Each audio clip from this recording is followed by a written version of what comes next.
बहू। शादी के पहले से ही विभा को कपड़े धोने का बड़ा शौक था। कभी नल के नीचे तो कभी तालाब के पास। अरे मेरी नीली वाली लुंगी नहीं दिख रही है। विभा की अम्मा, कहाँ रखी है लुंगी? अरे वो तो विभा ने परसों ही धोकर रखी थी आपकी अलमारी में, देखो वहीं होगी। वो ना मैंने आज धो दी, मुझे लगा कि गंदी हो गई होगी।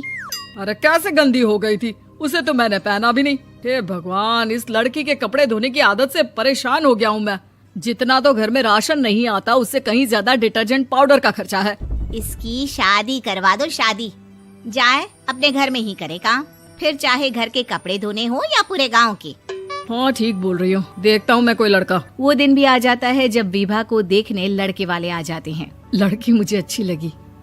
होने वाली सास कहती है, बेटी अगर कुछ पूछना है तो पूछ लो। वैसे तो हमारी लड़की बहुत ही शर्मीली है, जो बोल दो वो मान लेती है, इसे क्या पूछना होगा। अरे कैसी बात कर रही हो माँ, मुझे इन लोगों के घर रहना है, सवाल तो कई है। हाँ हाँ बेटा, पूछ लो ना, क्या पूछना है। आप लोगों के घर कपड़े कौन धोता है? सास का मुंह बन जाता है। देखो, अगर तुम ये कहना चाहती हो कि तुम्हें कपड़े धोने नहीं आते तो सुन लो, कपड़े मैं ही धोती हूँ, लेकिन तुम्हारे आ जाने के बाद मैं रुमाल तक नहीं धोऊंगी। अरे चुप रहना भाग्यवान, बहू बेचारी घर आई नहीं, उसे डराना शुरू कर दिया। वो क्या है ना बिटिया, अभी तक तो ये कल्लू की माँ ही धोती थी, लेकिन अब तुम्हारे पापा तो दहेज में वॉशिंग मशीन देंगे ही। तभी विभा की माँ बोल पड़ती है, सवाल भी पूछा तो क्या। वैसे भाई साहब, मशीन की तो फिर भी कपड़े धोने की कैपेसिटी होती है। मतलब जो बिटिया दे रहे हैं ना विभा, इसे कपड़े धोने का बहुत शौक है। ये आप लोगों के क्या, आस पड़ोस गांव मोहल्ले सबके कपड़े धो दे और उफ तक ना करे। बाहर देखा नहीं आपने कितने कपड़े सूख रहे हैं, सब हमारी बिटिया ने ही तो धोए हैं। बस भी करो ना माँ, शर्म आ रही इतनी तारीफ सुनकर। और तो और एक दाग निकाल कर दिखाओ तो मान जाऊं। हाँ अच्छा, माफ करना बेटा, मैंने गलत समझा। हमें तो रिश्ता बहुत पसंद है। और ऐसे जुड़ जाता है रिश्ता कपड़े धोने का शौक रखने वाली विभा का। उसकी शादी हो जाती है कोयला फैक्ट्री में काम करने वाले कल्लू के साथ। शादी के बाद अचानक विभा चिल्लाती हुई सास के पास आती है। सासू माँ, अरे सासू माँ कहाँ है आप? ये तो धोखा है, धोखा दिया आप लोगों ने मुझे।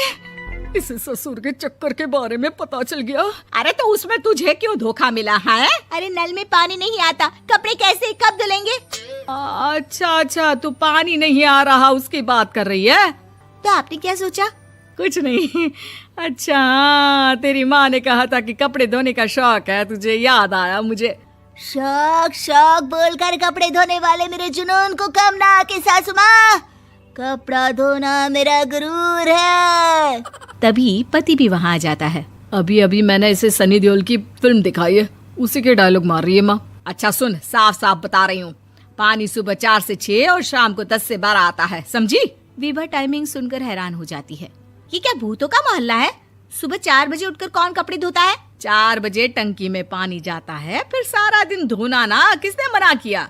अरे कैसी बात कर रही हैं? 200 लीटर की टंकी में कितने कपड़े धो लूंगी मैं, सुबह ही उठ जाऊंगी मैं। अब क्या था, विभा सुबह 4 से लेकर रात के 12 बजे तक कपड़े ही धोती रहती। एक रोज सास पड़ोस से निकलकर कहीं जा रही होती है कि साथ वाली कहती है, हाँ कल्लू की माँ, जरा ये बताओ कि 2 साड़ी है, 2 ब्लाउज और एक पेटीकोट और एक नाड़े वाला लंबा कच्छा। हाँ तो? अरे तो क्या, कितना लोगी धुलाई ये बताओ। धोबन दिख रहे हैं हम क्या? हमारे पति सरकारी नौकरी से अभी रिटायर हुए हैं और बेटा सुपरवाइजर है कोयला फैक्ट्री में। धोबन समझ रखा है हमें? हाय रे कल्लू की अम्मा, माफ कर दो, वो तो मोहल्ले में यही सब बता रहे थे कि तुमने बहू को कपड़ा धुलवाने के काम में लगा दिया है। सास को पड़ोसन की बात सुनकर गुस्सा आ जाता है। वो घर पहुंचती है जहां घर के बाहर ही इतने सारे कपड़े सूख रहे होते हैं जितने कि किसी धोबन के घर पर। अरे ओ कल्लू की दुल्हन, बाहर निकल। माँ जी यहीं आ जाओ, बाथरूम में चादर धो रहे हैं हम। अरे अभी हम धोते हैं, तुमको बाहर निकलो। ये आस पड़ोस वाले बोल रहे हैं कि हम बहू से कपड़े धुलवा कर उसे कपड़ा धोने वाली बना दिए हैं। अरे छोड़ो ना माँ जी, किन लोगों की बातों में आती हो? आस पास के लोगों का तो काम ही होता है कि वो किसी तरह सास बहू को लड़ा दे। बहू सारे घर के कपड़े धोती है, ये क्या कम है? बोलिए। सास को भी लग जाता है कि वो बहू का ये सनकीपन नहीं छुड़वा सकती, इससे अच्छा है कि खुद ही चुप हो जाए।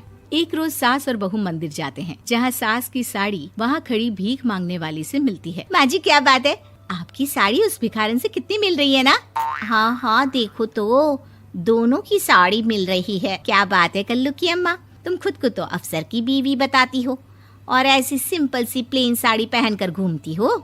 सिंपल और प्लेन नहीं है ये साड़ी। तो क्या सोने के धागे से फूल बने हैं? कुछ भी सासू माँ, कुछ भी।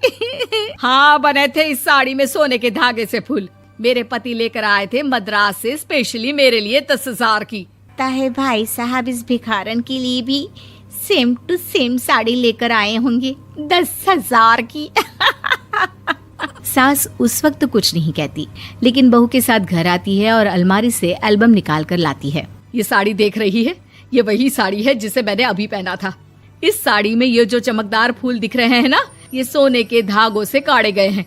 लेकिन तू लोकल वॉशिंग मशीन ब्रश से घिस घिस कर सारे फूलों को निकाल कर साड़ी प्लेन कर दी।